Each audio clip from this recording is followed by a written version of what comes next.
అదే RTV app వార్తల్ని క్షణాల్లో చదివే అవకాశం ఉంటుంది. ఒక న్యూస్ పేపర్, ఒక టెలివిజన్ ఛానల్ మీ చేతుల్లో ఎప్పుడూ ఉంటాయి. పని వేళల విషయంలో 9 గంటల నుంచి 5 గంటల వరకు కూడా ఉండాలని చెప్పి ఈ ప్రభుత్వం ఒక నిర్ణయం తీసుకుంది.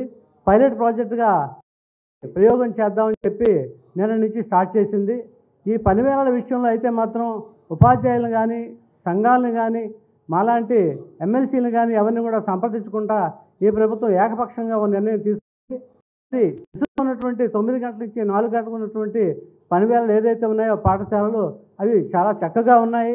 మరి అటు విషయంలో మార్పు చేయవలసిన విషయం ఏ విధంగా వచ్చిందని చెప్పి ఈ ప్రభుత్వాన్ని మీ ద్వారా నేను ముక్కుసూటిగా అడుగుతా ఉన్నాను. విద్యార్థులు స్కూల్ నుంచి 3-4 కిలోమీటర్లు కానీ 5 కిలోమీటర్లు కానీ మళ్ళీ ఇంటికి వెళ్ళాలంటే ఆడపిల్లలకి భద్రత ఎక్కడి నుంచి వస్తుంది? 9 నుంచి 4 గంటల వరకు కూడా మరి పాఠశాల టైమింగ్ సరిపోతున్నప్పుడు 5 గంటల వరకు కూడా పెట్టి ఉపాధ్యాయుల్ని అదేవిధంగా విద్యార్థుల తల్లిదండ్రులను కూడా గందరగోళ పరిస్థితుల్లో పెడతా ఉన్నారు. దీన్ని పునఃసమీక్షించుకొని ఖచ్చితంగా దీని విషయంలో వెనక్కి తీసుకోవాలని మీ ద్వారా నేను ప్రభుత్వాన్ని కోరుతున్నాను అధ్యక్ష. Thank you very much. మరిన్ని వీడియోస్ కోసం ఛానల్ సబ్స్క్రైబ్ చేయండి. లేటెస్ట్ అప్డేట్స్ కోసం వాట్సాప్ ఛానల్ ఫాలో అవ్వండి. అండ్ లింక్ డిస్క్రిప్షన్ లో ఉంది.